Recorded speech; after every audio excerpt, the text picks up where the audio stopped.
Hello. Good morning. Good afternoon. Hi, everyone. Welcome once again to today's digital learning series brought to you by Grow Asia. I'm Borch, head of programs for Grow Asia, and I'll be hosting this exciting session. Thank you, first of all, to those who have joined us yesterday and for joining us again today. Let's take a quick look at today's agenda. We have a packed and insightful day ahead, again, filled with very valuable information and inspiring innovation for across the ASEAN. Before we begin, we would like to share a few housekeeping notes. We are in a webinar environment, so we can't see you, but you can see us. Even that's the case, feel free to use the Q&A box at the bottom of your screen to ask questions. You may also use the chat box to direct any questions you may have for speakers today. And for any technical issues, please feel free to chat us or email Runti at growasia.org. As you can see, this session is being recorded. This is a public session, and we will share this widely after this. So you may want to tune in and see the recording afterwards if you missed some parts of our session today. Now let's start with a quick poll to see which organizations or type of organization are presented here today. You'll see a selection on your screen from startups, investors, private sector partners, NGOs, civil society organization, government, or from the academe, and anything else. So you can see the selection on your screen. I will pause for a while and see if we can hit that mark that I've been waiting for before we close the poll. All right, great. Think we have a strong representation again from our NGO and civil society organization partners, but we also have our private sector partners waiting or viewing us today. Let's stop sharing the poll. Thank you so much for getting us started. And thank you again for joining today. For those who are new to Grow Asia, we are Grow Asia, and we're established by the World Economic Forum and the ASEAN to build a more inclusive, resilient, and sustainable food system through multi-stakeholder platforms. And you are tuning in this today in our digital learning series. The digital learning series, or DLS, is part of Grow Asia's GrowVenture program. And it's a platform of our digital community of practice to share insights and knowledge on how digital solutions can be developed and scaled up to benefit smallholder farmers. GrowVentures aims to accelerate the adoption of climate-smart innovations, putting digital solutions directly into the hands of farmers. We're supported by our corporate partners, Visa in Taiwan, and by the Ministry of Agriculture, Food and Rural Affairs of the Government of Korea through IFAD under the Smallholder Economic Empowerment through Digital Solutions Project, or SEEDS. Today's DLS serves as an innovation showcase where we are spotlighting the top 10 innovators from the Grow Asia Innovation Challenge 2024. These trailblazers will share with you their journey and the solutions that they have developed in support on the agri-food systems in the region. Grow Asia is proud to partner with Beanstalk AgTech to source these partners and to support us in the Grow Asia Innovation Challenge 2024 by partnering with us with highest potential digital agri-food innovators contributing to climate-smart agriculture outcomes across Southeast Asia. Today's innovators will be focused on supply chain and marketability solutions. So let's give them a round of applause. You will see that virtually on the bottom of your screen. So if you can do so. Now let's welcome our first presenter from virtual irrigation. Oh, I'm so sorry, but before that, allow me also to introduce Justin Ahmed of Beanstalk AgTech, who will be your moderator for the Q&A session. In today's session, Justin is from our incredible partner at Beanstalk AgTech. All right, now let me see those applause, virtual applause, everybody. Yay. Now let's welcome our first presenter from the Virtual Irrigation Academy. Simon, floor is yours. Over to you. Thanks, Borge. Hi, everyone. My name's Simon. I'm the Managing Director of Virtual Irrigation Academy. VIA, as we call it, it started life under Australia's National Science Agency as a research project. That's the CSIRO. And then in 2022, you can jump to the next slide. In 2022, we spun out of CSIRO and we created a charity to hold the IP. And that's primarily to keep that purpose of using that IP for smallholder farmers. Oh, this is a different presentation than what I was expecting, but that's okay. We'll get through it. And so have you still got the video for this to show now?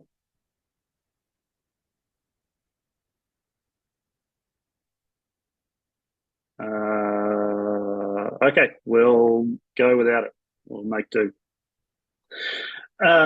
So VIA, why we exist, that was supposed to be a video that articulates that really nicely. But as we all know, there's a massive problem in the world around the need to grow food and need to grow it more sustainably, and particularly around the use of water. In low and middle income countries, primarily, most of the crops are produced by smallholder farmers. They're responsible for food security in the main part. But actual water scarcity is obviously an issue, but also the perceived scarcity of water leads to overuse of water and leads to conflict amongst farmers. And so what we've done is we've created an information system to help these farmers manage their water use better, make sure it's used fairly and equitably in that sense. And so what's that based around is what we call the chameleon soil water sensor. The sensor is buried in the ground and it's attached to a light that shows blue when the plants have plenty of water available. It shows green when they're in a state of equilibrium, when things are okay. And it shows red when they need a drink, so when the plant's under water stress. Next. And so exactly how that works is the sensor itself, and where the innovation really comes in, is the sensor measures suction. So it measures not how much water is in the soil, but actually measures how hard the plant has to work to get the water out of the soil. And what that means is it works the same and gives the same measurement, gives the same reading to the farmer in every single soil type. So, a plant that's growing in a sandy soil, if there's plenty of water available, the light will show blue. That same plant if they see a light and it's in a clay soil, it still means that there's plenty of water available, even though the actual soil water content will be very different. And so the sensor that's in the ground can be measured in a couple of ways, either really simply through a card, a credit card sized device that connects to a single sensor and will read a single sensor at a time. Or we have a Wi-Fi enabled version that will take a reading from an array of sensors. It'll store that reading onto the device, and then when it's got Wi-Fi connectivity, or you can hotspot to your phone, it'll upload that information onto our website where it can be visualized. Just this year, we've also developed an app that allows the users of the Chameleon card to be able to record and display their information, so that they've still got a way of collecting that information and doing that. And so what we say is that these colors that you collect and the colors that our devices show, they're not answers to problems, but they're information. And that information has a meaning, and that meaning is a threshold for action. So the farmer then takes that information, they put it into their own experiential knowledge, they put it into their own environmental context. into their own space, and then that enables them to make the decision and a more informed and a better decision around their use of water. Next slide, thanks. And so what this has enabled and what we really talk about is the technology itself in terms of the tools themselves are useful, but actually where the power of this comes in is what we've created a universal language to talk about water. And that's a language of colors and of patterns. And so, like I said, these colors have meanings. They mean the same thing regardless of soil type and, almost regardless of crop. That works the same for the vast majority of crops that are grown. And so these colors are then able to be shared. So, a farmer can take a reading in a field. They can then share that to a water user association or a water manager about, okay, I need water today. And those farmers can collectively work together to then help inform the water managers about making a better decision around water. In the same sense, if those readings are mapped to a crop on our website, which you're able to do, and then you take readings over the life cycle of that crop, you end up with a pattern like you can see on the screen there. And that pattern represents the drying and the re-wetting of the root zone over the time, over the life cycle of that crop. And so, drying is the roots taking the water up out of the soil, and then re-wetting is an irrigation event that comes through and then re-wets the soil. And so you can see through that pattern on the top there that the colors change from blue to green to red as the plant takes the water up, and then it goes back to blue when irrigation is applied.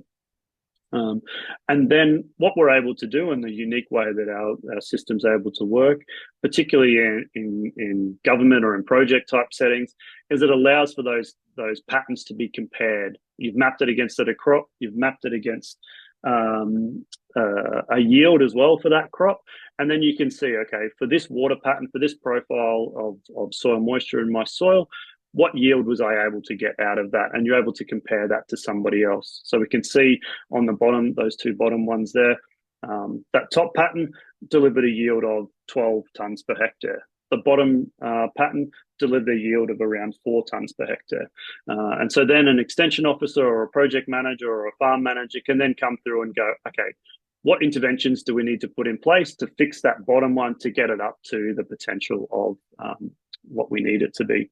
Next slide, thanks. To support the work of the tools themselves, we've also got an online learning course that's free and available to anybody.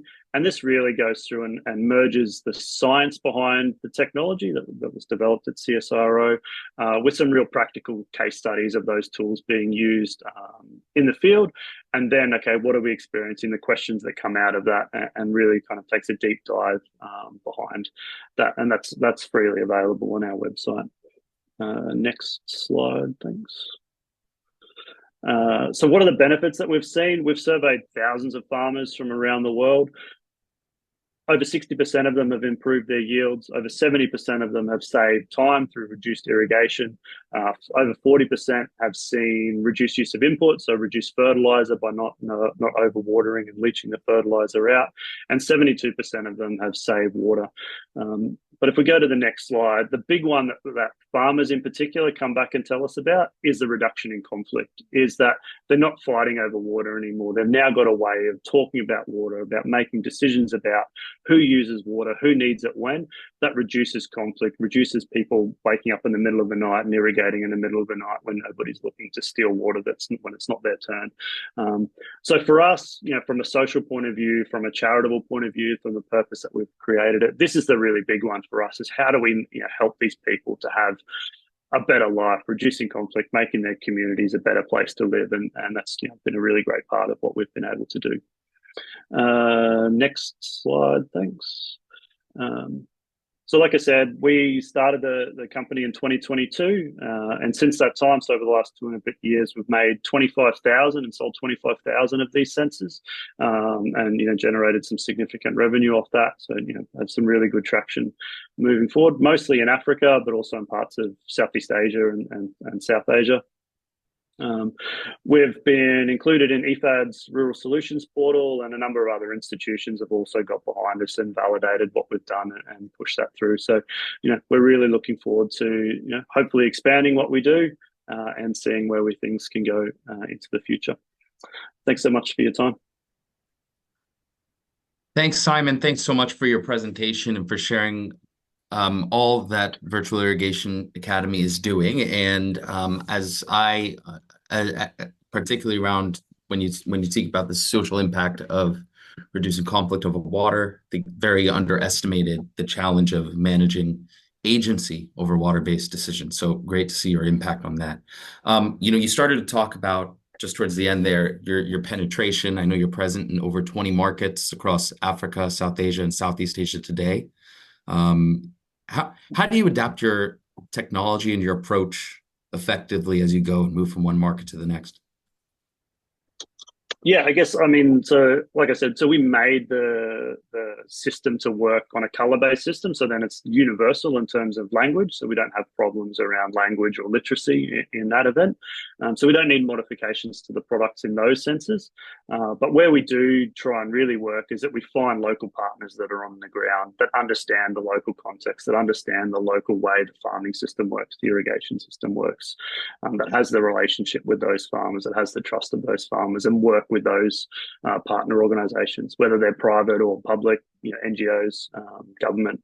It doesn't really matter in that sense. But we find those people on the ground because we totally understand when we can't be the experts of every single market that we try and go into. Thanks, Simon. And I think I'll pass it back to Borj. Takes to the next. Thanks. Thank you so much, Justin and Simon. Very interesting indeed. And thank you so much, everyone. So I'm just going to ask you to just keep putting your question on the chat. Any of our panelists this afternoon will be able to respond to that. Also in the Q&A box. Now on to our next presenter from Ignitia. We have Stacy and Theresa. Stacy will be presenting and Theresa will be in our panel later on in the session. Over to you, Stacy. Thank you so much, Borj.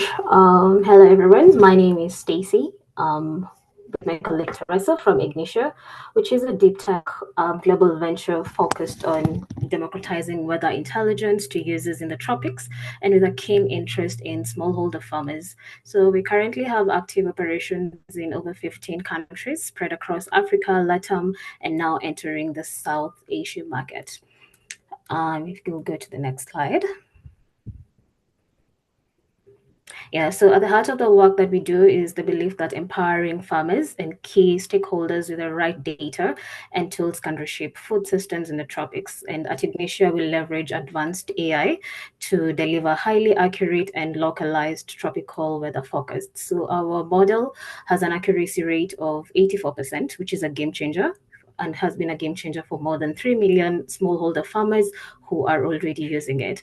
So these farmers who are heavily impacted by weather unpredictability can now make data-driven decisions that boost their yields and enhance climate resilience, all through accessible digital solutions delivered right through their phones. Next slide.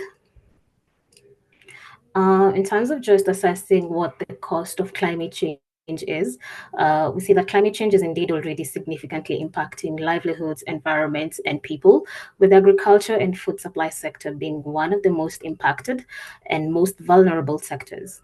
Impacts include yield losses of between 3 to 10% per degree Celsius increase, with high vulnerability regions like sub-Saharan Africa and parts of South Asia actually expected to have yield reductions reaching up to 30%. Next slide. And actually, in fact, according to the World Economic Forum, extreme weather has been listed as the number one risk in the next decade. Next slide, please. And the reality actually is that unpredictable weather patterns are becoming more frequent and severe, especially in the tropical regions, as you can see from that illustration. Next slide. And also now with a focus on Southeast Asia, which is home to over 100 million farmers, many of whom are already feeling the effects. And unfortunately, existing global weather models simply don't work well in the tropics. And we are seeing predictions that are obsolete, and farmers are left vulnerable to extreme weather events in these regions. Next slide.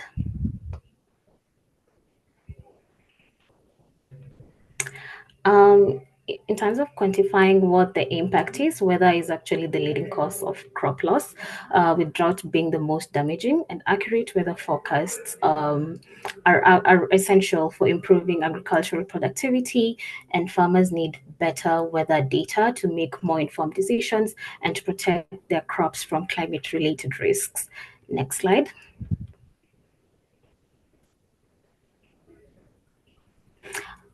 So what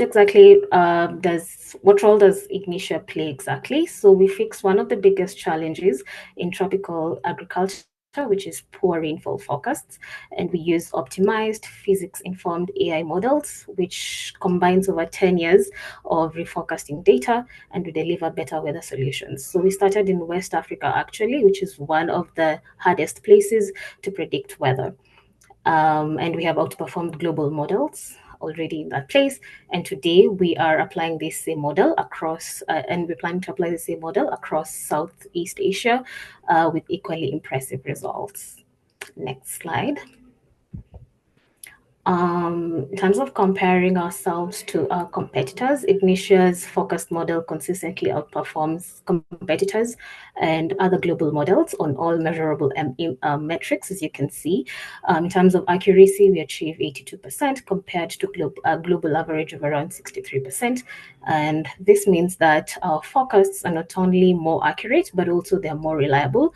And this improves their actual behavior of farmers to be more information seeking and hence improve to make more improved and more informed decisions which are based on data. Next slide.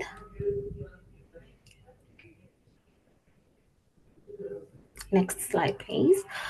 On our science, so Ignitia has been incorporating AI at its core for the last several years since 2017, which has enabled us to produce highly accurate data due to our longer reinforced learning models. And it's also more location-specific predictions compared to other models. And also we are faster and we're able to geographically scale at a lower cost. So what we're trying to do is we're asking ourselves, how might we digitally and easily deliver weather and climate intelligence to the hands of 2 million smallholder farmers in the Southeast Asia market that we are targeting, and starting with Vietnam. Next slide. And rationale for expanding to this Vietnam market is that Southeast Asia market is that Southeast Asia is not just a region that's vulnerable to climate change. It's also a region with immense agricultural potential. And the market here is projected to account for around 31% of global agricultural and fisheries consumptions growth by 2033. That's according to OECD, which is the highest actually in the region, only followed closely by Sub-Saharan Africa at 18%. And also in this region, we have seen high digital readiness with countries, for instance, like Vietnam, which have an almost 100% smartphone penetration rate. Next slide. So on how we deliver our product. So we deliver focus right from the next minute right through to the next season. So we have different skills for which our focus are delivered. Next slide. And we deliver this critical climate intelligence directly to farmers through their mobile phones using simple text messages to provide weather forecast and agricultural advisory. So through our partnerships, especially with telcos and mobile network operators, we have been able to reach over 3 million unique subscribers globally, and we work with a wide range of stakeholders, including including NGOs in the food system space and government institutions to co-design and deliver these services better. Next slide. In terms of the impact that we have achieved over the last couple of years, Ignitia currently has over 500,000 paying active users across all our markets, and we have so far reached 3 million unique subscribers. And independent evaluations that we have done show that 89% of farmers who are using our services or who use weather forecasts have improved their farming practices, especially around planting, input application and harvests, and planning for harvesting, with a significant annual income increase. And more farmers have also reported improved climate resilience.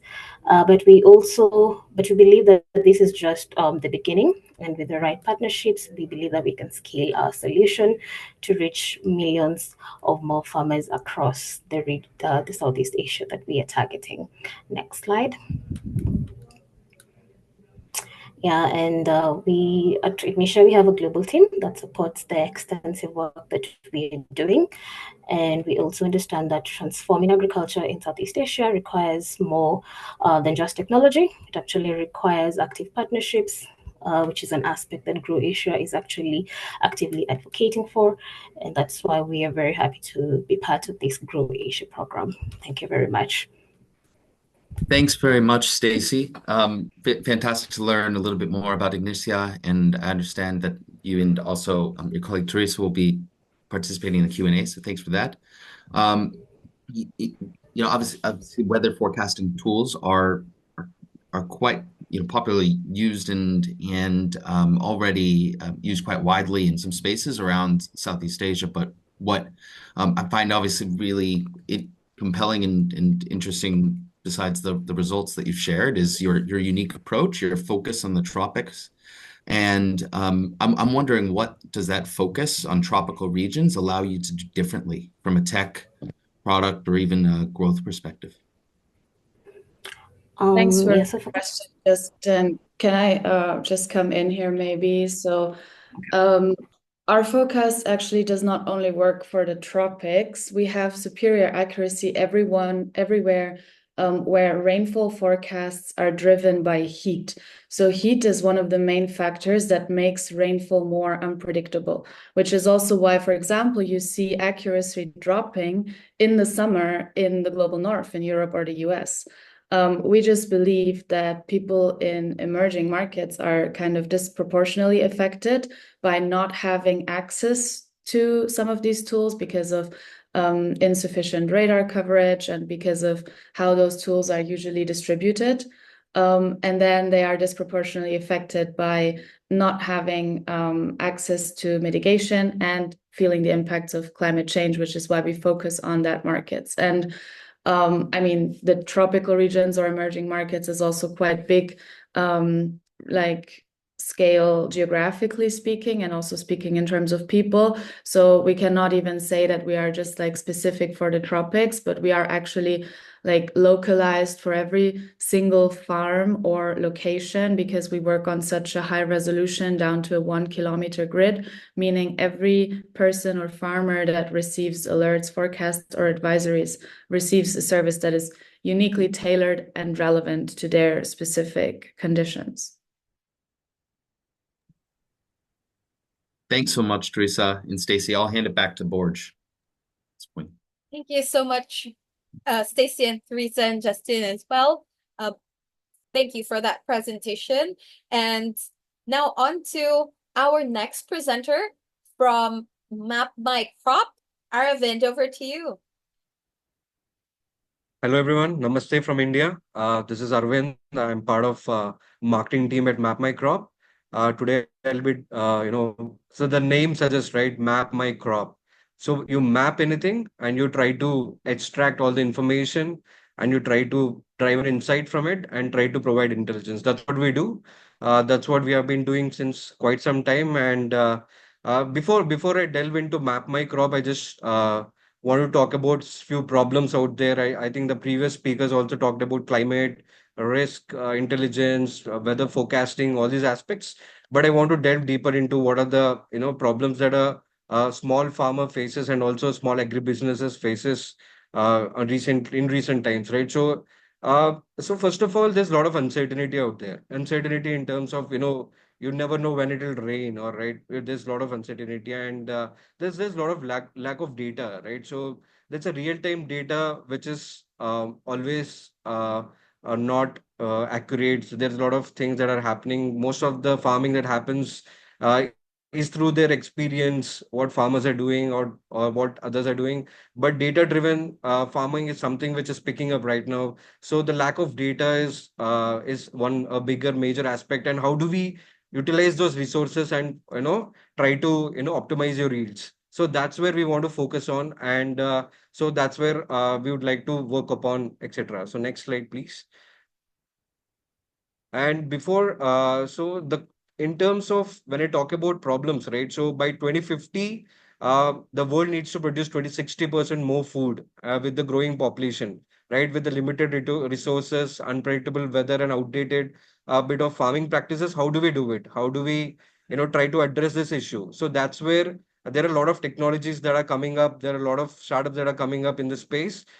We are one of those which we are trying to address this issue with our own platform, which we have developed internally. And that's where MapMyCrop 360-degree Agro Suite, comes into picture. These are the main problems, and we just wanted to address one by one with with our platform. Next slide, please. Yeah, so the our 360-degree Agro Suite, what does it do? It collects all the real-time data with all the satellites, and we are into sustainability, and we automate all the process. And at the end of the day, we also optimize all the resource and drive intelligence with our 360-degree Agro Suite. So that's the how in next slide I'm going to dig deeper into how does it work, right? So next slide, please.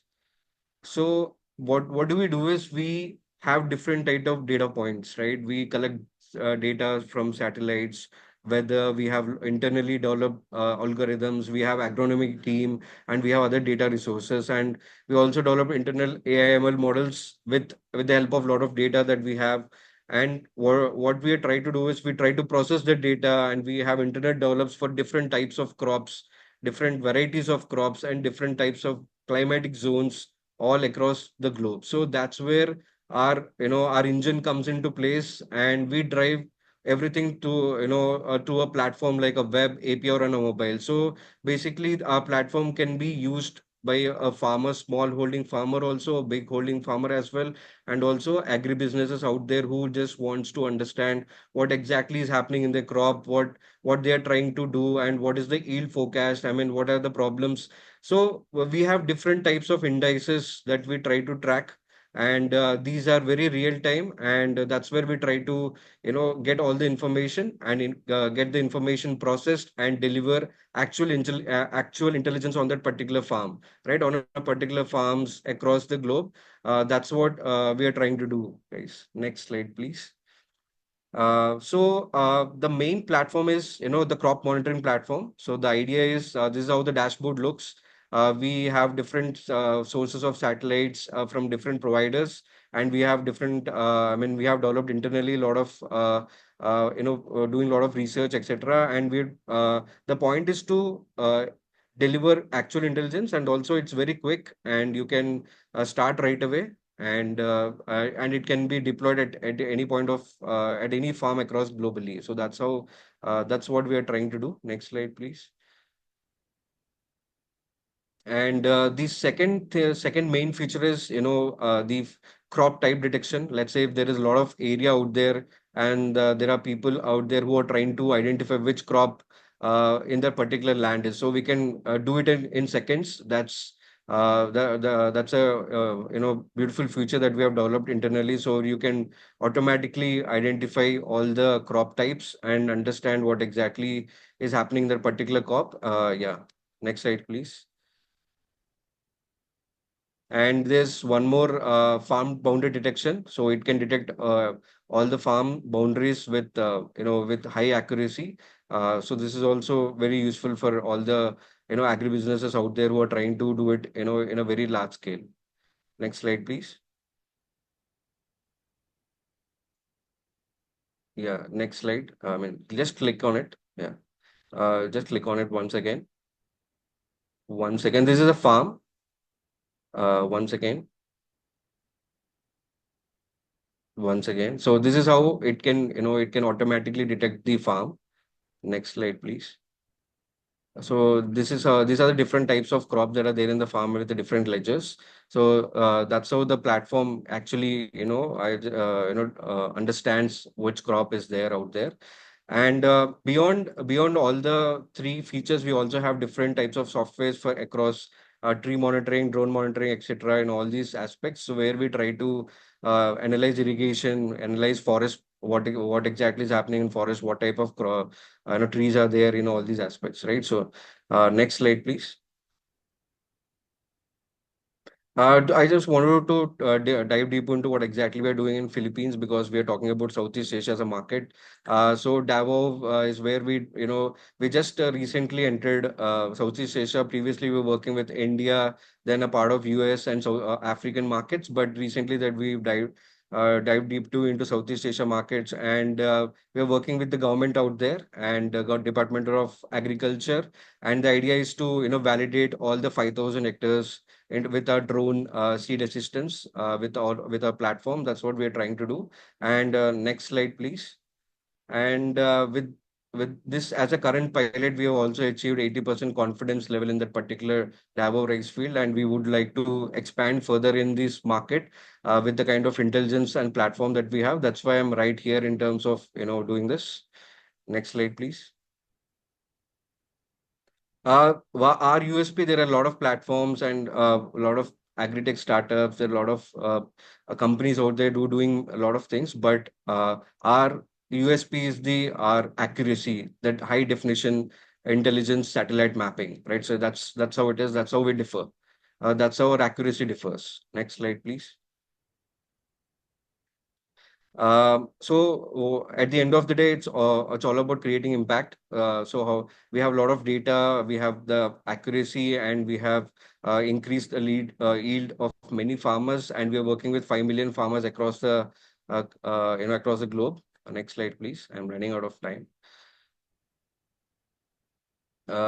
Yes, these are the few impact numbers and creating sustainable atmosphere across with all the farms that we're working by reducing the CO2 reduction. Next slide.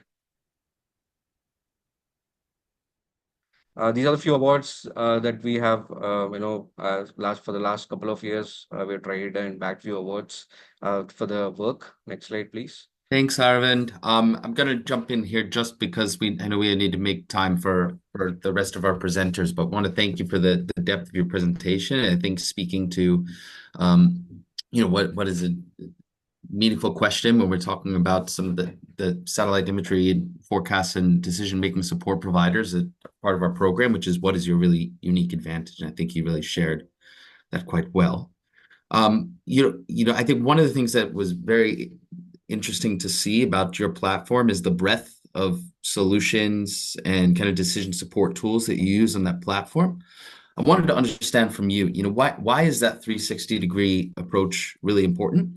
Do you worry at times about wearing too thin, making trade-offs in quality versus the breadth of your service? And are there typical entry points that you see users of your platform tapping into more than others? Sure. Uh, the 360-degree approach is critical because agriculture is inherently interconnected. Factors like weather, soil conditions, crop health, all are intertwined. Addressing just one element in isolation doesn't provide the comprehensive support that farmers need. That's why by offering a full suite of tools like crop monitoring, boundary detection, the models, water management, weather management, I think all these tools are really important to make a holistic decision for a particular farmer to increase their productivity and also towards sustainability. That's where we are very careful not to compromise quality for breadth. Each feature is, of our suite is rigorously tested, designed to be user friendly. And also we focus on integrating high quality data across all the features to maintain consistent accuracy and usability. And also our modular approach allows farmer to start with one feature and add others when they see fit, ensuring that we provide depth and also value. Hope that answers your question. Thanks, Arvind. Yes, that really does answer my question. I appreciate that, and I'll hand it back to Borch. Thank you, Arlen and Justin. I'm seeing really a lot of our innovators for this specific cohort already using AI tech. I might be quite late on that, but it might be around for quite some time, but it's quite impressive to see that applied in the agri-food systems. Now, on to our next presenter to share with us, Naveen from Fleet Farm. Over to you, Naveen. Thank you. Hello, namaste, sawadika, everyone. I just want to give me a thumbs up if you have grown a plant or have done farming. So I have some context. We are Five Farm. We are democratizing precision. Sorry for the typo here. Next slide, please. So, what is the problem that we or the entire agriculture as an industry is facing? That we have a still growing population. It's deaccelerated, but still we are growing, and the food demand is increasing. Specifically for seeing, we can eat now everything, everywhere, in every season. So there's a much higher demand that was there 10 years ago, and almost roughly we have to double in 5 years. And you must, as most of the presenter here have brought it up, that speculative decision making is one of the biggest challenges for farmers, and most of their decisions is on visual cue. You go to a farm and you go to a field and you see how the crop conditions are, and based on that you make a decision, which may be wrong, which may be right, but it's speculative. And the second problem that we have seen is manual irrigation or fertigation, or for a broader sense, it's manual labor, where every decision that you decide, okay, I want to give this much water, someone has to go and do it, and labor shortages. Not a new thing, it's been there in agriculture, it's getting more difficult and difficult to find the right labor on the right time in farms to actually do the production and manufacturing. Next slide. And our goal is to make precision farming the default way to grow food. And right now, a lot of it is based on guesswork or rainfall or availability of different solutions. But if we are able to transition and build solutions which and makes everyone who is growing anything to be precise in amount of water, fertilizer, or any other input that is given, I think that is going to increase the productivity across Southeast Asia by almost 20 to 30%. Next slide. So we have created a tool called FiHub and FiSense. Our solution is farm controller, you can say, which actually digitizes the farm in true sense, where once you have made a decision about something, we are able to automate and actually take those tasks into real world and run workflows. To start with, the most simple workflows that we are solving is the irrigation and the fertigation. You could see on the screen, the left side is the box, which is like glorified Alexa, but for farm, where you can give it instruction and then it can go and sit on the farm and talk to pump, motors, valves, or any other equipment that is around, and take decisions like how much water to give and how much fertilizer to give, and act as a brain of the farm. And we've been able to bring down the cost to almost $500, but it's still a little expensive for context of Southeast Asia farmers growing paddy. But we are working on various models of community irrigation, of centralized irrigation, where it's going to come down to almost $50 to $100 per farmer. Next slide. And you can see it can be deployed anywhere. We have been putting it all across India, and we're expanding in Thailand and soon in Malaysia. And it can go anywhere because no one farm is same. And we've learned it that we cannot create a standard solution for everyone, but we have to make it so simple that it's going to fit everywhere and it can solve anything without having to change your existing infrastructure. And yeah, we've been able to put it across various places, and we are growing quite fast. So we hope to scale it as to 1 million devices in next coming years. Next slide.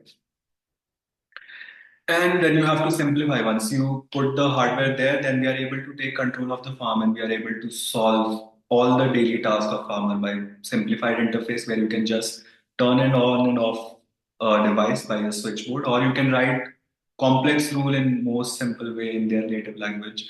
You can select the amount of time and you can select the amount of duration it has to repeat. A lot of complex logic can be written by just simplifying the workflows, and then it makes it so easy for farmers to not have to walk away 1 kilometer and turn on or turn off the things.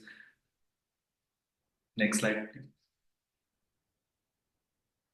And then once we solve the problem of automation where we are able to regulate, we then go to crop specific, where some of the crops, all the crops in different region or even same crops in different soil type or in different season require different workflows. So building on top of our rule engine, we have created workflows for crop specific, where we take data from satellite, map the boundary and all the bunch of stuff that you would have seen in the representation. From satellites, we do that, and then uh, we map the irrigation zones, and yeah, I mean the model start doing much more accurate and much more efficient irrigation and fertigation, which is the most fundamental and the most repetitive task in a farm, giving water and fertilizer to plant.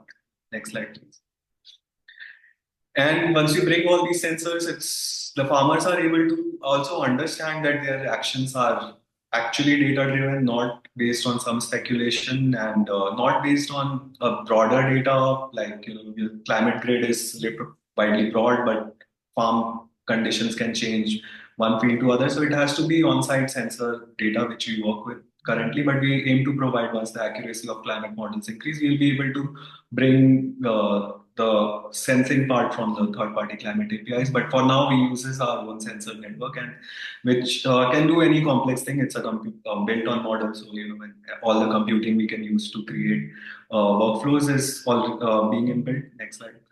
Since I'm running out of time, I'll have to skip. So, and as we evolve and as we see the technologies coming in agriculture, we are expecting more complex devices like drones or rovers, or maybe some robotic equipments like self-driving tractor will come, and they will again have to interface with something, because eventually all this decision advisory boils down to farmer taking that decision. If your advisory is 99% accurate, but the farmer is not implementing it correctly, it's not having the impact that it could potentially have. So that's the most important aspect of what we do and why we do, is to take off that burden from farmers of implementing a technology. They are already making less than $1,000 a season. For them to implement another protocol and follow several checklists, maybe a good idea, but it's a burden on them. So we want to build technologies that not increase burden on smallholder farmers, but also uplift and improve their quality of life. Next slide. Since I have 1 minute left, I'll just walk through pictures. So these are some cases where we have installed weather station sensors. We have put some stuff on drones. We're working on it. If you follow us on Instagram and LinkedIn and every other place to see more updates of what we do, more future stuff. But next slide. This video won't play, but check us out on YouTube. We have some videos where you will more about us. Next slide.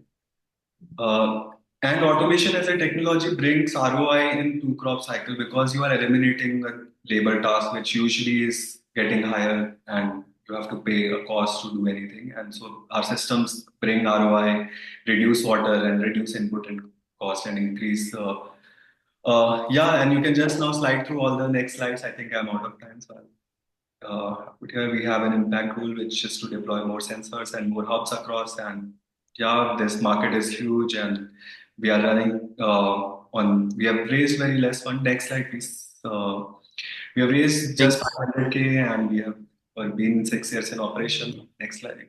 Thanks, Naveen. Really appreciate you you being mindful of the time, and also sharing with us the breadth of your solution. I really appreciated the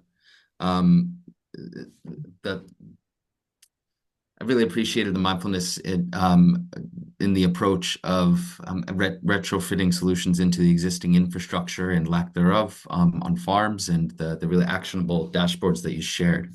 I actually wanted to ask a little bit about some of actually customer support and after sales support that you provide. I mean, so many times I've seen hardware like that that they're building sitting unused and unutilized on the farm. Continuity and consistency of the use is a real challenge, and you do have a really broad breadth of actually those solutions that you bring. So what have you learned about the type of after sales support, customer support that's actually required to make digitization truly work and be utilized regularly by farmers and their value chain partners?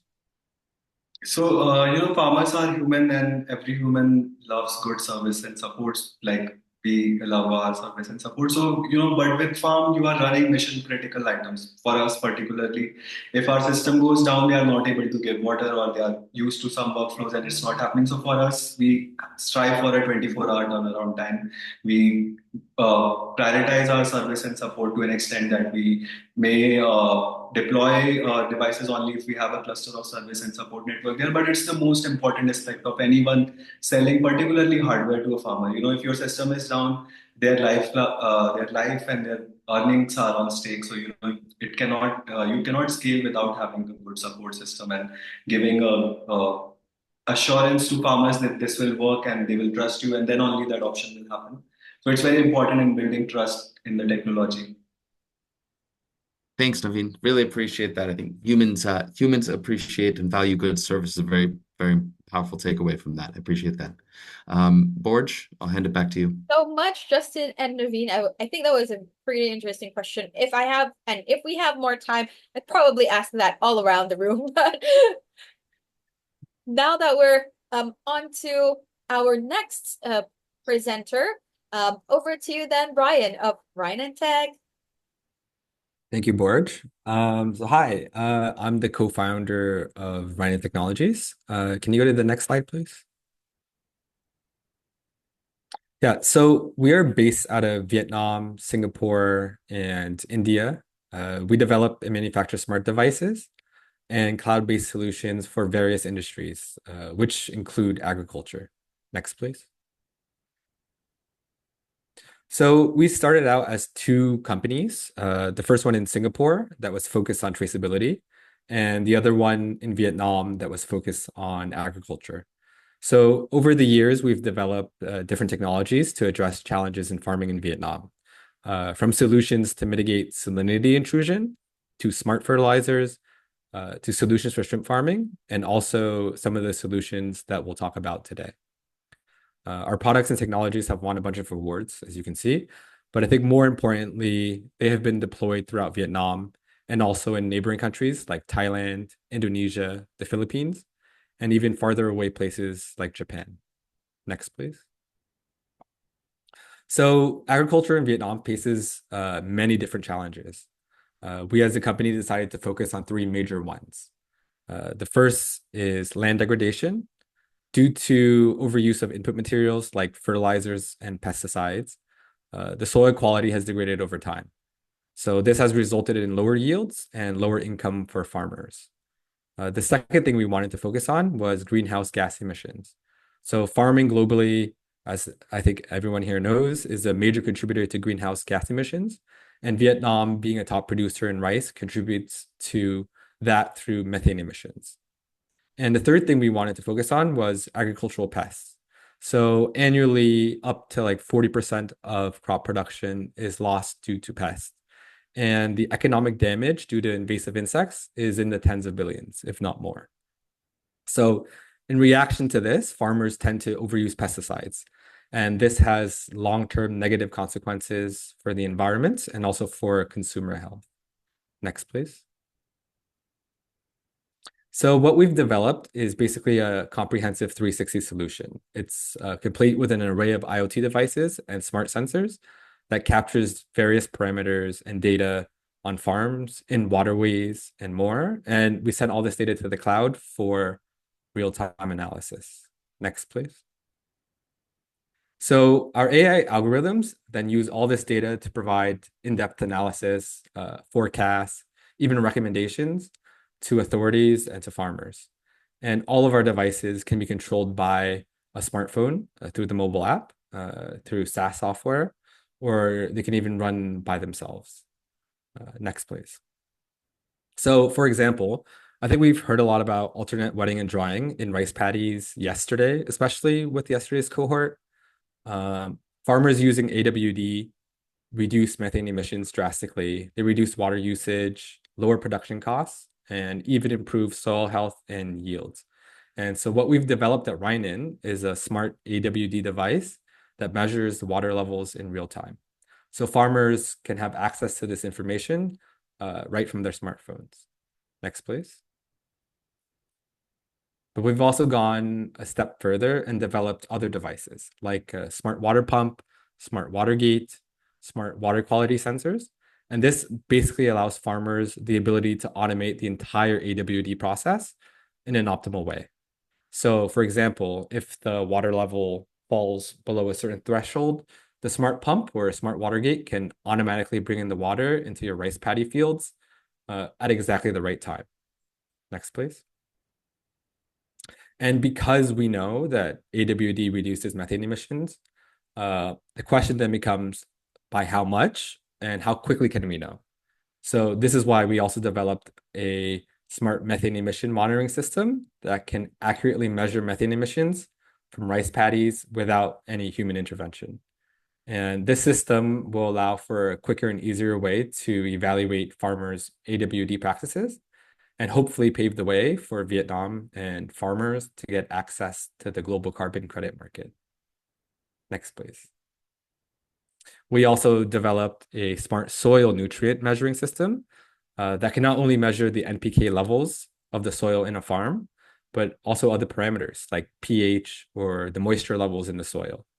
And basically what this will allow farmers to do is use fertilizers and water in a more targeted manner. So water usage, labor costs, and even reduce greenhouse gas emissions. As you know, like using too much fertilizer results in nitrous oxide emission, which is a greenhouse gas that is essentially 200 times more potent than carbon dioxide. Next, please. Finally, we also developed an insect monitoring system, which automatically attracts more than 120 different species of insects using LED lights and pheromones. So this system basically captures and analyzes insect images and provides information on insect population and trends in a region in real time. It's also solar powered. It includes a weather monitoring station, and it also cleans itself. So one of the biggest pain points for insect monitoring systems is that they rely on sticky traps, and farmers need to clean them out every few days. And this is especially worse in places where the insect density is a lot more. But with our system, we basically have eliminated that. Next, please. So if farmers know the population of pests, of harmless insects, and also of the natural predators of this pest in their farm, they can use pesticides in a far more targeted manner. We even have examples of rice farmers in Vietnam that have farms within our insect monitoring network where they completely remove the use of pesticides because they can see from the system that there's a balance between the pests and their natural predators in their farms. Next, please. So for our business model, it is pretty straightforward. We work with governments, the departments of agriculture, to provide the devices, the data, the analysis, and the forecast. So this is with the Department of Agriculture, NGOs, enterprises, international partners. And they in turn provide this data, forecast, and recommendations to farmers, which allow farmers to use far more sustainable farming practices.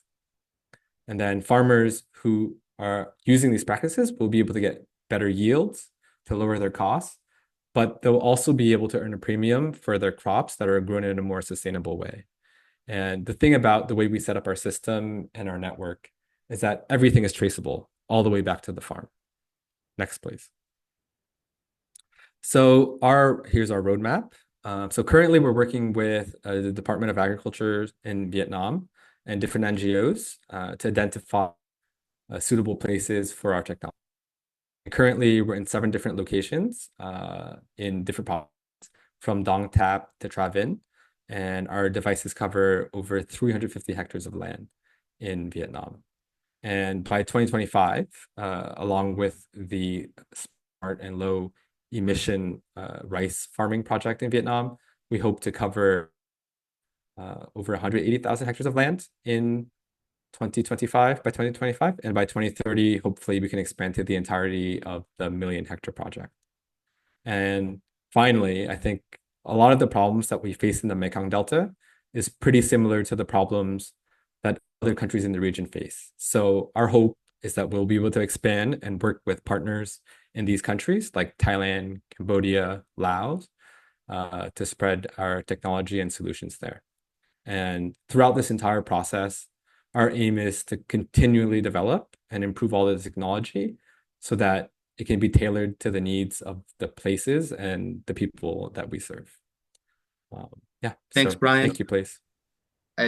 Gonna jump. Well, oh, perfect timing. Okay. Well, thanks, Brian. I just want to say, applaud your team and the kind of ecosystem approach that you've taken. Pretty incredible to see how you've covered every corner of automation, really from a use case perspective. I thought that AWD example was a really powerful one.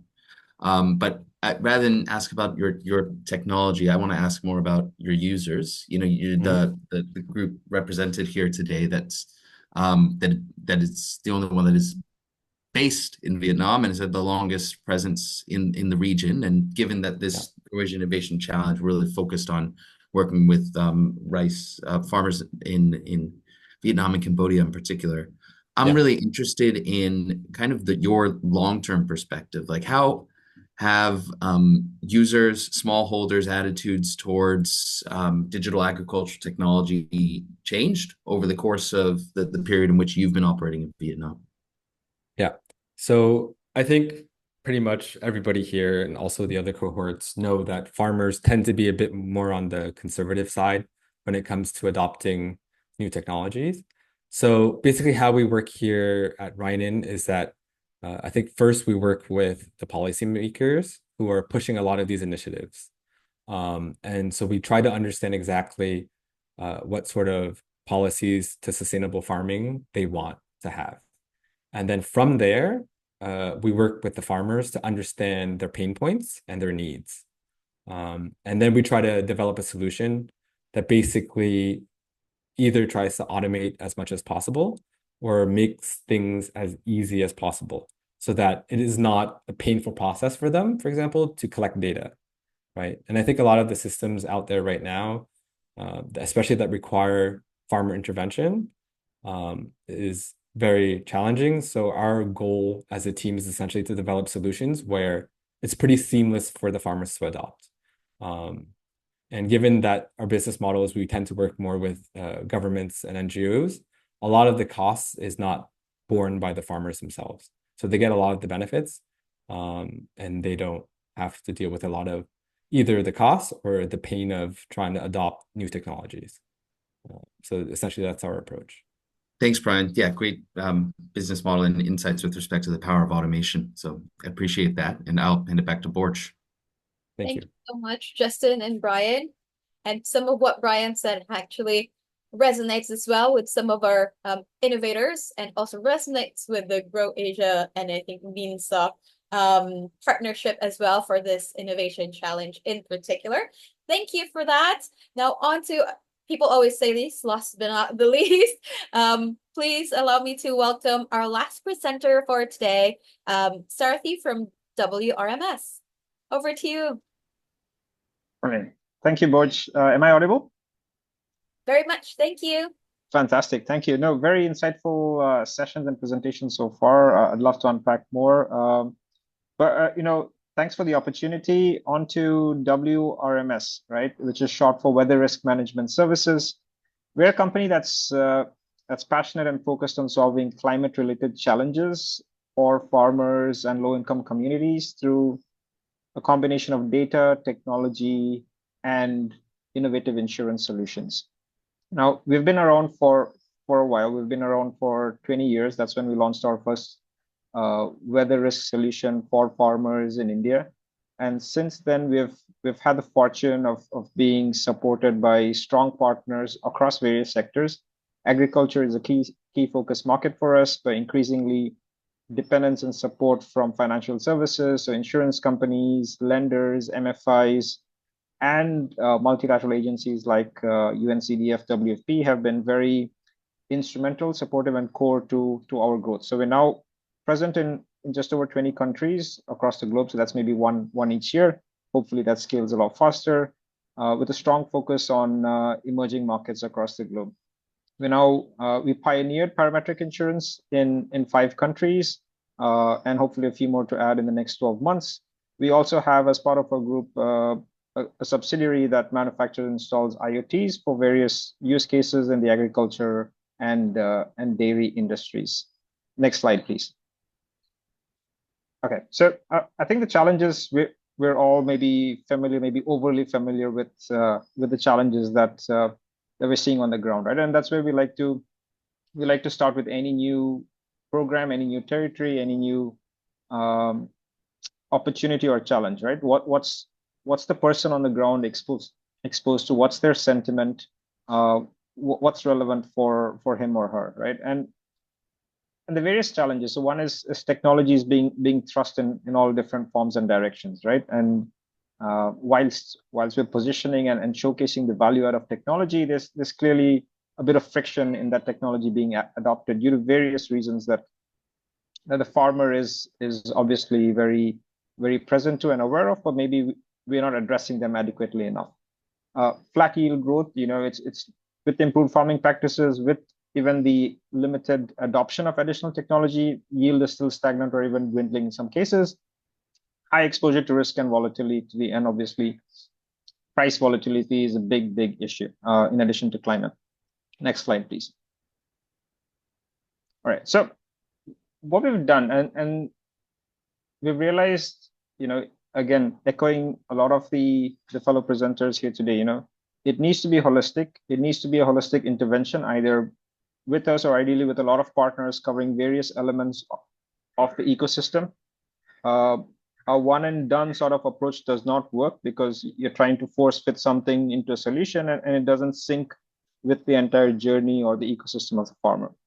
So what we've done and built and introduced over the last 3 years is SecuFarm, which is an income guaranteeing solution for the farmers. Now, it covers 3 fundamental pillars. So one is enhancing the yield, transferring a bit of financial risk, and improving market linkages.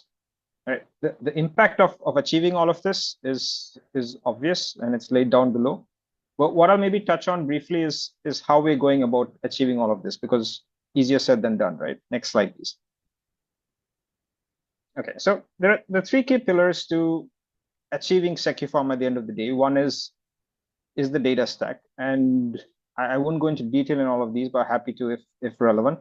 So we rely on a composite set of data, and in our database, we're adding over 30 million data points on a daily basis, right? So this is both local ground station network data, both public and private, as well as gridded climate and remote sense data, as well as government agriculture departments, yield databases, and other cooperative yield databases that we aggregate and transform into something that's relevant and can be used for various solutions, especially in the field of, if you go to the next slide,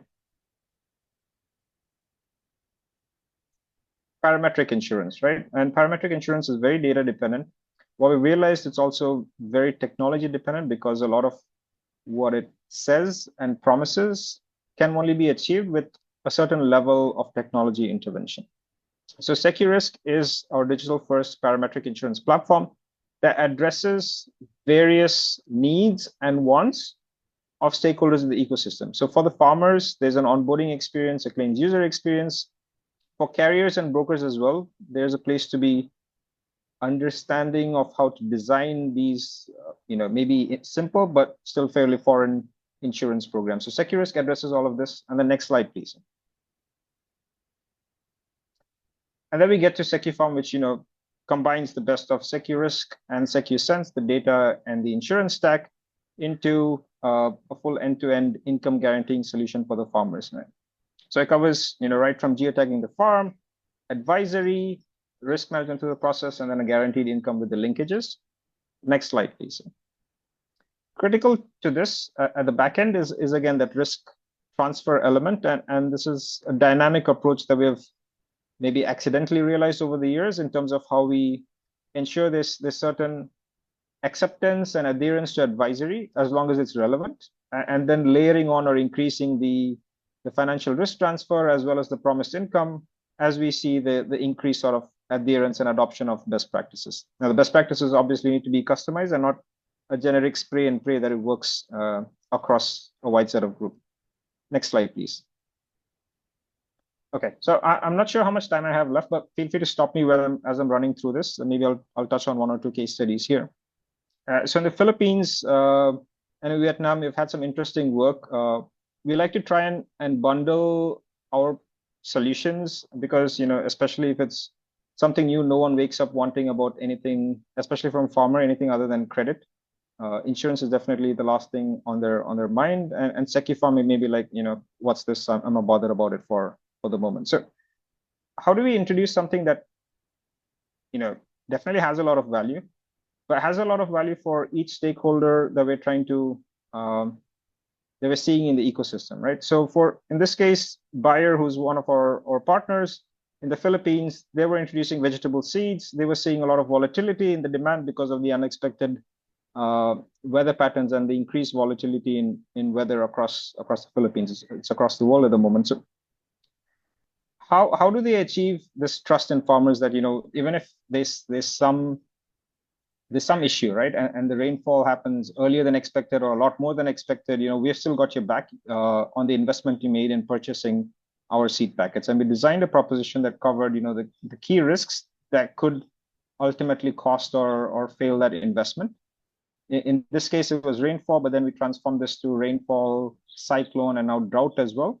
That is attached for free along with each packet of seed purchase, and the farmer gets relief by compensation of either seed packets or vouchers that can then be redeemed against any future purchases. Now, this is win-win for all stakeholders. For the farmers, they can trust and make that investment. For Bayer, they see an increased credibility, market share, and promotion of their programs. And at the end, the agriculture industry also thrives because there's now an increased sort of risk adoption by the farmers, right? So this is one example, and there's a strong digital element to how this was implemented as well. Justin, I see you about to stop me. I'm going to stop you, but I know I Yeah. appreciate it and appreciate you coming to the close of that case. I think that was a really great case example. So maybe I will, in the spirit of sharing some of the case stories of success and the way that you've been using Secure Farm and unique approaches to parametric insurance and business models that enable that. Obviously, very topical and challenging this week was the super typhoon Yagi that hit Southeast Asia, and particularly in northern Vietnam for the relevance of this conversation. And do you have any solutions, programs that could protect farmers from similar events like that in the future, or case studies that would relate to that type of situation? Yeah, we do actually, and maybe I won't dive into the details, but we spent a lot of time both in Philippines and Vietnam where we introduced typhoon cover. I was actually in the Philippines and also partly in Vietnam when Typhoon Yagi, which was Enteng in Philippines and then Super Typhoon Yagi in Vietnam, was passing through. So our weather index covers this risk and this exposure. Obviously, there's a layer of granularity to it. Is the farmer within that vicinity? Was it covered? So it worked really well. Weather index, I think, has a lot of value. One of the challenges is how we make it more affordable, because with the increasing propensity, obviously it becomes a lot more costly to design these programs. And that affordability element by way of bundling and by way of data is something that we're addressing at the moment, but happy to share more offline as well, Justin. Thanks, Sarati. Appreciate that. And boards, maybe I'll push back to you. Thank you so much, Justin and Sarathi. I think these are really interesting. And again, similar to our other innovators, if I could, I would ask this question to everyone. But now on to a more exciting part as well. Let's bring back all of our innovators on the screen, please. Don't worry, our back end support will be able to support us on that. And we're going to have our short and sweet panel discussion for today. I'll pass it over to Justin to ask some questions. Thank you. Yeah, thanks, Borge. So I think we actually have we're already tracking quite a bit behind, but I want to make sure that we got a chance to bring everybody back into the conversation. So maybe I'll ask one question and ask if we can keep it brief for give 30 seconds if you can. I think it's particularly relevant given the focus on the Grow Asia Innovation Challenge on really facilitating meaningful partnerships between the innovators like those presented here today and the ecosystems that can help to ensure success for both them and the smallholder farmers that are beneficiaries here. So just a question to each of you. Who are the external partners and the influencers that you think will contribute most to your success in scaling your work with smallholder rice farmers in Vietnam and Cambodia, and why? Why is that? And hello to Borges Dog. Maybe I'll start on my right-hand side. And Naveen, do you want to answer that first? I can, but I would prefer someone who is actively involved in Vietnam may answer. But I will take it. I'll take it. I think the most important partners are the stakeholders who are already at the last mile with the farmers. They have built their trust. They are trading either fertilizer or seeds or any sort of relation. Because most of the time, when a company sitting in, say, Bangkok or New York or Mumbai, people like us go and talk to farmers, it doesn't establish trust and credibility compared to one of the local vendors who is already built that relationship with the farmers over a period of years. So I think for us in India particularly, we have found it very critical to build a local connection to establish the trust with the farmers. These can be NGOs, this can be distributors, this can be government agency, anyone who is at the last mile in the close proximity. All the organizations play a very important role in making sure any of the technology that we develop and build is getting utilized and accepted. Thanks, Naveen, for reflecting on the experience from India and informing that as well. Teresa, can I come to you and ask what this looks like for you in Vietnam and Cambodia? Yeah, I mean, to a certain extent, I can piggyback off what Naveen said. If it's a B2B distributed model, then those are exactly the partners that we would work with as well, governments and any type of food system stakeholders, basically everyone that has access to farmer communicates and communities and implements like climate or agricultural projects in the region. What is also very relevant to us as Ignitia, since we also have a significant direct-to-consumer segment where we have farmers self-subscribe through channels that are accessible to them. We partner with infrastructure providers, vast aggregators, and the telcos in the region as well. Thanks, Teresa. Simon? Yeah, I'm going to repeat both Naveen and Teresa probably. I mean, trust is the big one, right? So it's finding those partners that have that trust and credibility with the farmers already.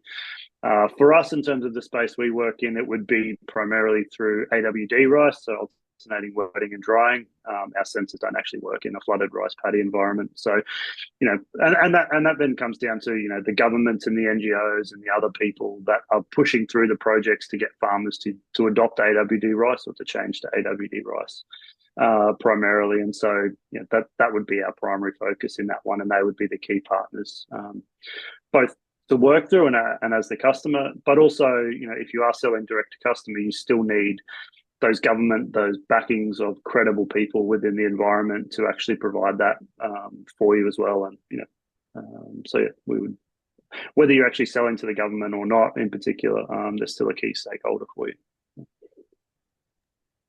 Thanks, Simon. What does this look like for you, Arvind? Who are the partners, influencers that you think will be most critical to support your entry, growth, and vision of quality service in Vietnam? Yeah, I think most of them covered all the points, but I'd like to segment this in three different categories. First thing is the governing category. So who are the bodies that are into governance, or the bodies that are, talking about policies, etc. So that is one aspect. The second aspect is the validation aspect in terms of which are those departments of agriculture or horticulture or any colleges that are included in Vietnam, Cambodia, etc., and all the government colleges, etc., who are taking up projects, all these things that will really help us in terms of validating the product on the ground. And the next big thing is the partners out there, like the consultants, the village level influencers, the farmers, all these aspects who can actually test it on the ground. So these are the three different layers in terms of getting anybody into any market. So that's what we believe in, and this is the right approach in terms of influencing influences that we want to tie up. Yeah. Thanks, Arvind. Yeah, 360-degree ecosystem approach to match, I think, your solution as well. And Sarathi, can I ask the same of you? No, Justin, you're always on the spot. Now, I think again, echoing a lot of what everyone said, it needs to be a multi-layered, multi-stakeholder approach. In addition to the ones indicated, maybe I probably just re-highlight financial services, access to credit. How do we partner with lending institutions, both formal and informal?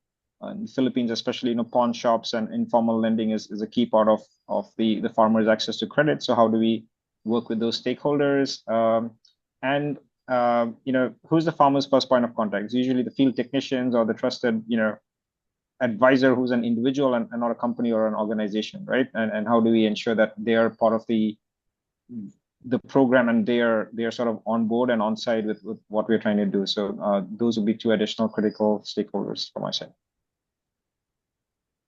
Thanks, Sarathi. And then maybe I might close with Brian, but maybe to twist on that question. I know that you mentioned obviously how deeply involved you are, how deeply engaged you are already in the local ecosystem and with support from governments and NGOs in Vietnam. But you mentioned looking outward, so into Thailand and other areas across the Mekong. So what do you see as critical partnerships that you're seeking, looking for, and aim to benefit for that will support your growth across the region?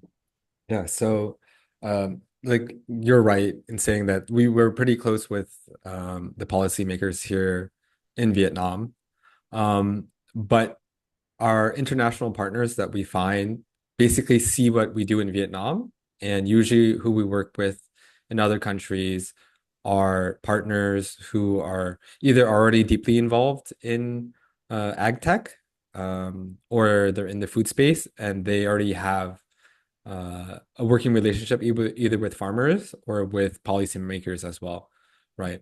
And from our experience, how Vietnam works is very different than, for example, how Indonesia works, right? So usually we like to partner with local partners who understand the local dynamics a lot better than we do. And so in each country, it's something different, right? Some places it's an NGO that we work with, and in other places it's a private corporation. So it really depends. And for us, it's just we want to work with people who are passionate about this and who know the local dynamics. And I think having all these different stakeholders who have this experience and knowledge is the best way to go about things. Yeah, so that'll be my answer.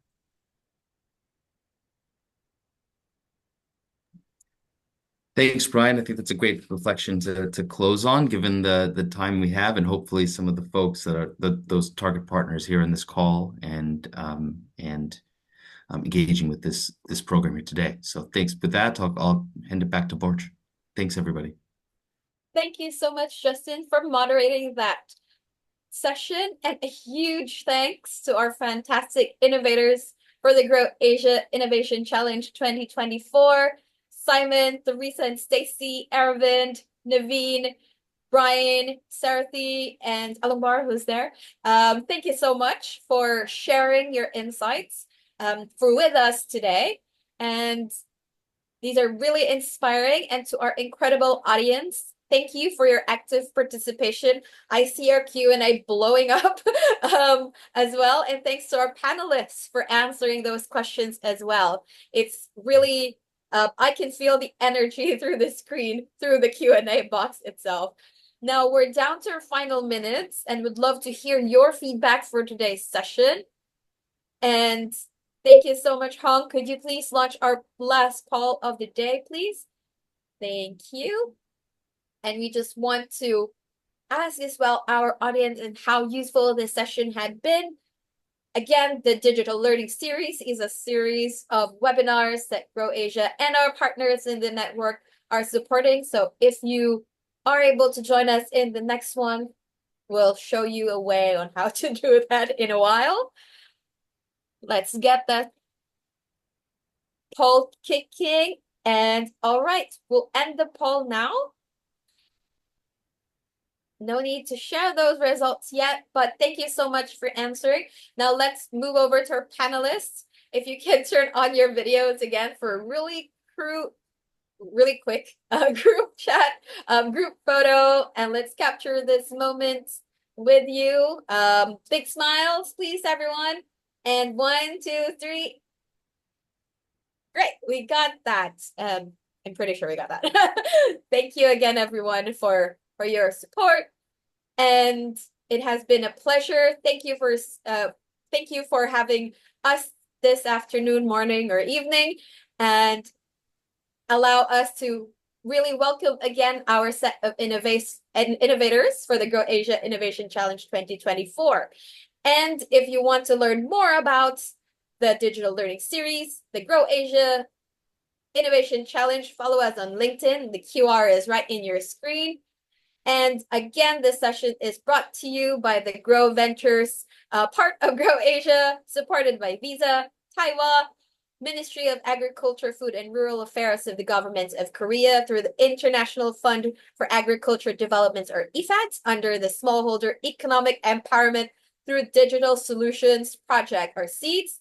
And thanks to my colleagues from the Beanstalk AgTech team for supporting our GrowAsia Innovation Challenge 2024. That's it for today. Goodbye for now and have a wonderful rest of your day, everyone. Thank you for joining.